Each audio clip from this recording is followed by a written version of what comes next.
Guys, welcome back to another edition of Free Motion Friday. I'm Jen Frost with Faith and Fabric, and today we are going to be working on a free motion pattern called fur.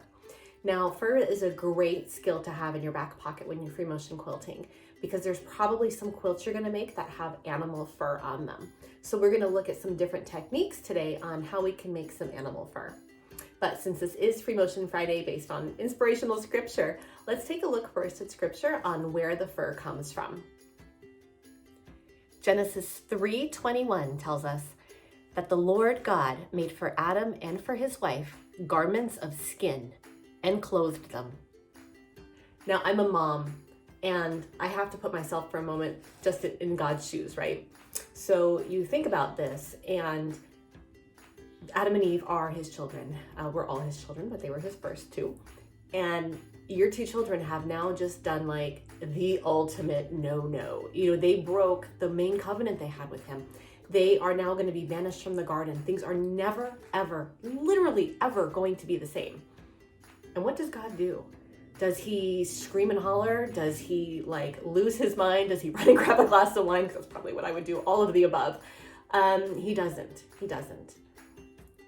He calmly makes them clothing, because now in their sin, they've recognized their nakedness, and he keeps his calm, he keeps his togetherness, and he makes them clothes. And I think especially as a parent, this verse is especially important to me, because if he didn't lose his cool in knowing that forever, all of mankind is now changed because of this, I probably don't need to lose my cool when we're running out the door and we can't find our sneakers, or we get to swim practice and we forgot our goggles again, or we're eating a whole box of crackers right before dinner. Suddenly that puts that really in big perspective. And I think about how instead of seriously losing his cool, he actually worked with them and God continued to help them. And then I think of me now, right? Because now we think of our relationship. That makes you think of your relationship with God, and how if Adam and Eve can screw up that bad and God is still sitting there, making them clothing. It's kind of neat to think about him sewing, right? You think about him making that act for them, that sacrifice for them, and making them clothes. I think about me, and I think no matter what kind of mistake I make, no matter how bad I screw up, he's still going to be there for me, and he's still going to help me through that mistake that I made. So a lot to think about, just in a little bit of fur, So let's take a look today. We have 4 tips on how we're going to make our fur. Your first tip is something we've talked about most weeks. You're not going to want to cross over lines you've already made. Your second tip is to keep your fur shaggy and thin. You don't want to have really thick lines. Keep them close together. Your third tip is to make sharp ends at the beginning and end of each of your pieces of fur. You don't want to have curved lines. And your last tip is, depending on the type of animal you make, you will want to vary the length. Now, when we talk about varying the length, that's based on the type of animal you have. For example, if you have an animal with very, very short hair, you're going to want to make those lines very short. I think of what's a good short-haired animal? How about a hamster? Hamsters have short hair. Think of a hamster, it's just that little tiny, almost jagged lines that you're going to be making on a hamster. Now you think of a dog. Now we have a dog with that long silky hair. Now we keep Diego cut pretty short, but Diego is the kind of dog where he doesn't have fur, he actually has hair. So if I was doing this for Diego, I would probably make the lines a lot longer to indicate those long fur lines, okay? So let's take a look at what we're going to be working on today. So this is the animal that I'm going to be adding some fur to. This actually comes from our Palm Sunday quilt. This is one of the quilt blocks that's in there. So you can see from Palm Sunday, you've got the palm and you've got the iconic donkey. Now donkeys have mid-length fur, so I'm going to be doing kind of like a mid-length stitch on him. And we'll go ahead and be adding it to his face, a little bit to his ears, and then all down his body. And again, with your quilting, you're probably going to be making a lot of animals, so this really is a good skill to have. Let's head over to the machine and we'll get started. Before we even get started sewing, I wanted to show you some markings I've made on my fabric. So this is my donkey, and you can see what I've done is I've taken my chalk pencil and I've marked the direction that I want my fabric to be going, or my stitches to be going rather.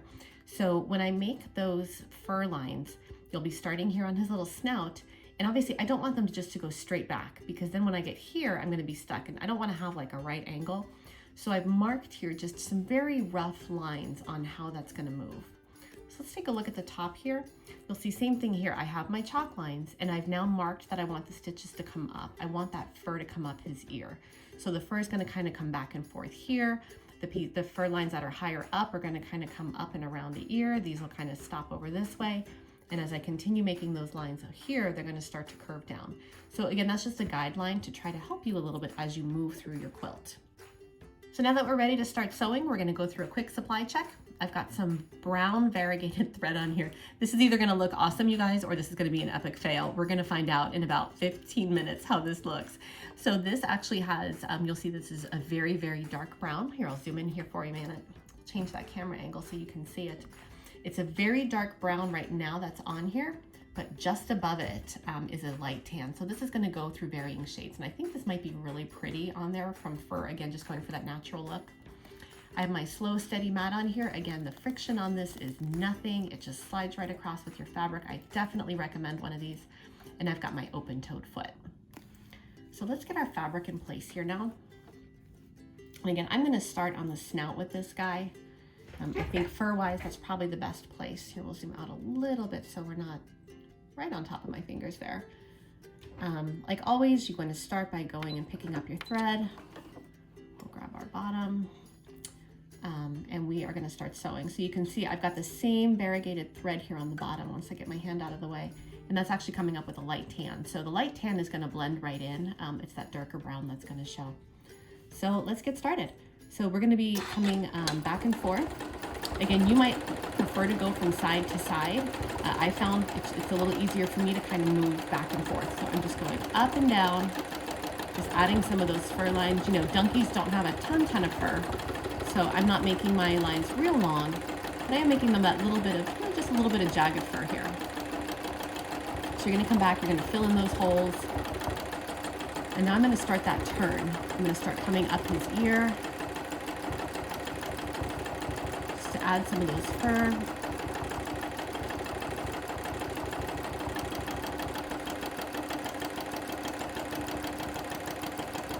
And then I'm gonna stop. I got my thread stuck here. I'll have to pull that out here when we're done. And I'm gonna actually turn my whole quilt so I can have a better angle. That's the best part about free motion is you can just keep moving your quilt around whatever direction you need. So I'm gonna keep sewing this, but we're gonna speed things up a little bit.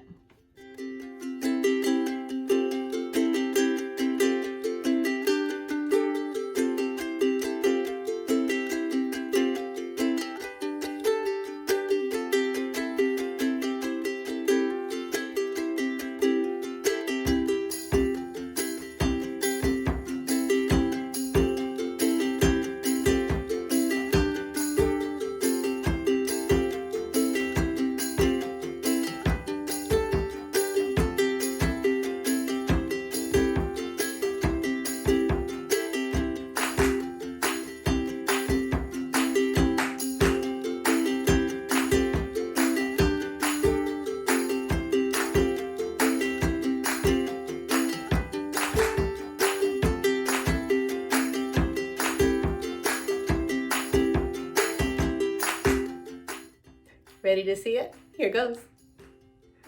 How cute is he? I love it. So earlier I said I was either gonna love or hate the variegated thread on this one. I wasn't quite sure. I love it. And I think what I like about it, I'll bring it a little closer, is you can see it really makes it look so realistic like fur. You know, the different colored tones just look awesome. So this is a huge plug for using variegated threads. You know, I have a bunch of them and I probably don't use them as often as I could. So that's been something I'm trying to do more of, is to practice with them when I think it might work. And yes, definite thumbs up for using them for fur. So you can see also those chalk lines have disappeared. We made those chalk lines to kind of give us some direction.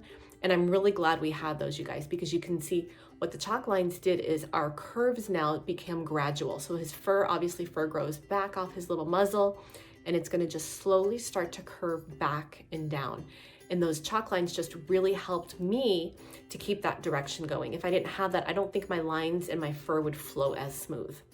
Now, one thing I did do, because this is his muzzle and here's his one ear and this is his opposing ear, I did not curve the lines up. I just kind of left it because if you think of an animal and he's got the one ear coming off the back of his head, that fur is going to come straight up off that ear. It's not going to necessarily be as clean because the smooth side is what we can't see, and that's going to be on the other side of his head, which we don't see on here.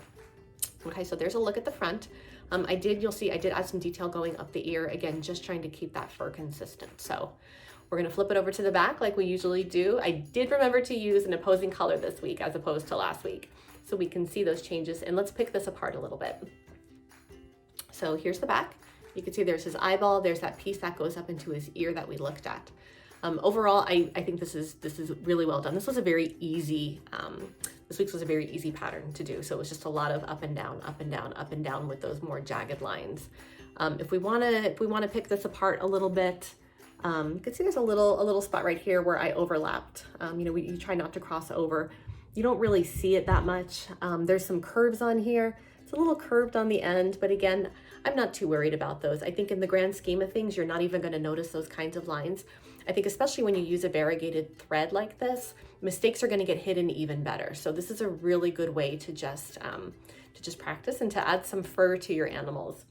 So I hope you guys have enjoyed your fur. I hope you enjoy clothing yourselves with forgiveness next time you explode. And just remember that peace that God gives us. If he can forgive something as huge as Adam and Eve with the whole apple pomegranate incident, we can definitely take some of that grace and offer it to those around us. So enjoy the rest of your week, and we will see you next Friday. Take care.